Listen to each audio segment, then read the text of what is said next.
got to do whatever it takes. What a performance from Joel Embiid. Game 5, Knicks, Hawks. Oh, Kaminga! Robinson! Feeling it too. He is absolutely feeling it. What a night for New York. Elimination situation tonight. Wembanyama attacks. First postseason win in 9 years for San Antonio.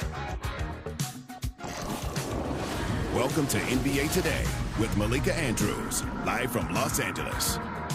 Oh, yes, there ain't nobody. There's nothing better than playoff basketball. Coming up here on NBA Today, we're going to show you what Jalen Brunson and Karl Anthony Towns, what they figured out, and why the rest of the league maybe should take notice of what's happening in New York City. And Victor Wembanyama and the Spurs, they advance, but on the other side of the bracket, the Lakers, they await their 2 stars. Don't worry, though. We have an update for you on Austin Reeves and Luka Doncic. Plus, Joel Embiid, he turned back the clock and made sure to tell us all about it. We have his must-hear comments after avoiding elimination last night, and that is where we start our show, in TD Garden, with the Boston Celtics, hoping to close out the Philadelphia 76ers. But what do you call the Celtics, Brian Windhurst?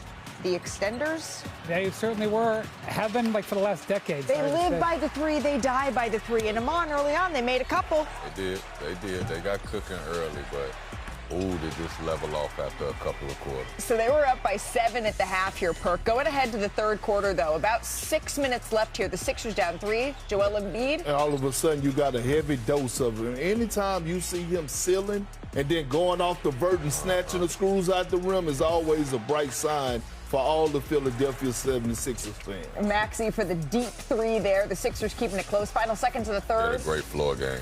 Maxey coming off the screen. Great 2-man game at that. So the Sixers down 1 at the end of the third quarter. To the final frame we go. This is the first possession of the fourth quarter here. Playoff P. George knocks it down. Playoff P. Well, in the good sense in this case. Tatum pulls up from 3 and just completely. I don't know. Completely misses Did it. somebody open a window or a door? Yeah, one of our producers just petty for putting that in the highlight there. So the Celtics, they ended this game by missing 14 consecutive Lay on the table, goals. Just getting his ankles taped, laying on the table. Joel Embiid, 33 points in this one. A kiss for his son, Arthur. Boston fans heading for the exits early because Game 5, it belonged to the Sixers, but it was also a tale of 2 halves for Joel Embiid. He stopped shooting threes at all in the second half, and that's when he started to find his rhythm. He made 7 of 10 shots, and the Sixers outscored the Celtics by 21 points in his time on the court after the half. And after the game, Embiid, he took inventory of his night. Copy. The game plan was to, get up, as a team, get up, a lot of threes. So I kind of got sucked into that game plan, and then obviously when you miss a couple one, you got to adjust, and I just started going inside and, find some luck. I was proud of him tonight, man. Like, that's the dominance that you go into a playoff game with, and he did that. I've dealt with a lot of stuff over my career, I don't complain. I know a lot of people might have takes of that I might be lazy or whatever, but whether I'm, good physical, mentally shape or whatever, I just want to enjoy these moments, just being part of a basketball team, that's trying to accomplish something, and that's to win every single game. Well, Joel Embiid, he said he needed a game to feel like himself again, and certainly, Brian, he looked like that last night. I understand why they need to shoot threes against Boston. I understand that was the game plan, but you can get 3-pointers by using Joel Embiid, and that's what happened in the second half when he couldn't make any in the first half. And he went old school basketball and went back in there like he was, Wilt Chamberlain going up against Bill Russell back in the day.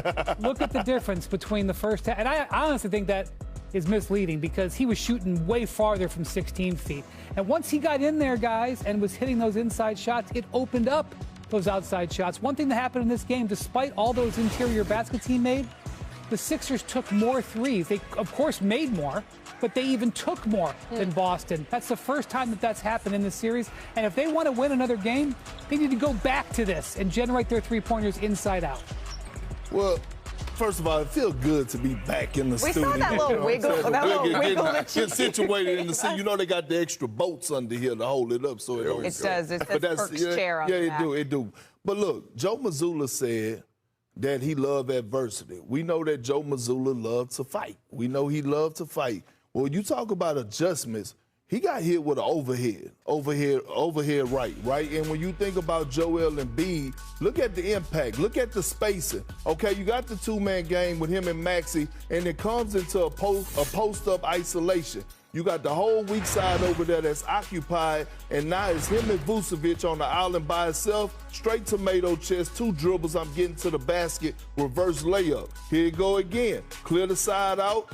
Some misdirection on the weak side. This is not enough, Sam Hauser. Look at this footwork. Look at the shift for the shoulders, the wiggle right there. Look, Jordan-esque to the turnaround fadeaway. So when you talk about in-game adjustments, right, game-to-game adjustments, what is Joe Mazzulla going to do at this point? Because you come into this series, the whole game plan was, how am I going to stop Maxey? How am I going to stop Paul George? VJ Edgecombe, and now all of a sudden you got Embiid to deal with. But I think that the biggest thing we saw was Tyrese Maxey went out there and controlled that. Like before in the previous games, it was just like anybody could shoot it. We don't care what's happening. We just trying to figure out offense. It seemed like he understood, hey, I'm going to have a better floor game. I'm going to be very conscious of when we need a bucket, who gets the ball, where do they get the ball, and how can I let them be successful. I thought he did a great job. He kept the turnovers down. He didn't shoot it great from 3, but he went out there and took shots that he was supposed to take. He monitored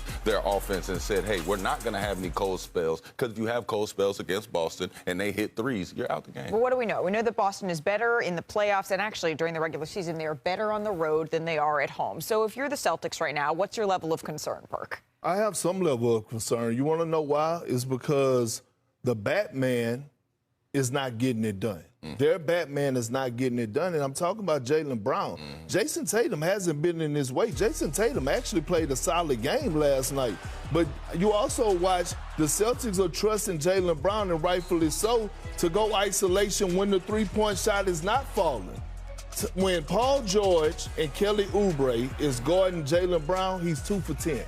He was 2 for 10 last night. So he got to find a way to get it going. Because, again, they're going to live by the 3, die by the 3. But that in between, when you need those crucial buckets, they got to find a way to at least get a mismatch where they search out Tyrese Maxey or VJ Edgecombe to get those bigger wings off of Jaylen Brown so he could go to work and get his separation at that free throw line area. Well, the Celtics have played this way for years. They won a championship playing this way. They're not going to change. But one thing I am a little worried about is Derek White shooting season, I think, of his career since he was a rookie.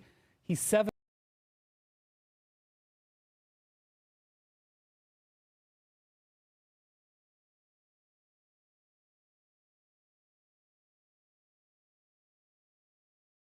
So if you sign up for ESPN Tournament Challenge, I don't yet know how that's going to affect that. I just know that once we get to Thursday, it's going to be all nice and pretty like our Pete Thamel.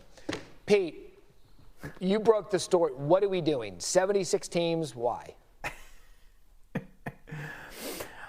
I just think, Matt, this has been a build-up to this, right? This didn't come out of the blue.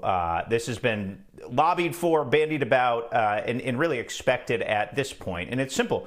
The Big Ten has 18 teams. The SEC has 16 teams. The ACC, I believe, has 17. In the Big 12, everyone's bigger than they were at the start of this tournament contract. And as people have gotten bigger and the finances have gotten bigger and the financials of those leagues have pulled away from the others, there has been a push from those leagues to get their, mid-tier teams into the tournament. I've seen people kind of say this is a money grab. There is money involved, and it's significant money, but nobody's getting rich off this.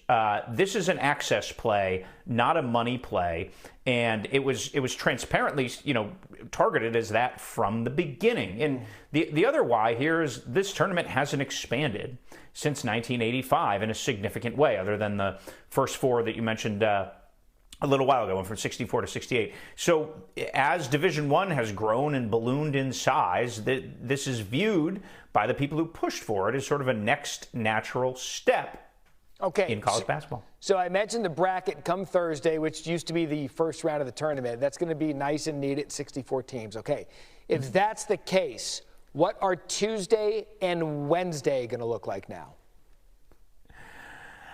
Tuesday and Wednesday, God bless the graphics people that Selection Sunday night, right, Matt? Tuesday and Wednesday are now going to feature 24 teams. So essentially a third of the teams playing in the NCAA tournament will play before the conventional bracket, the pretty bracket that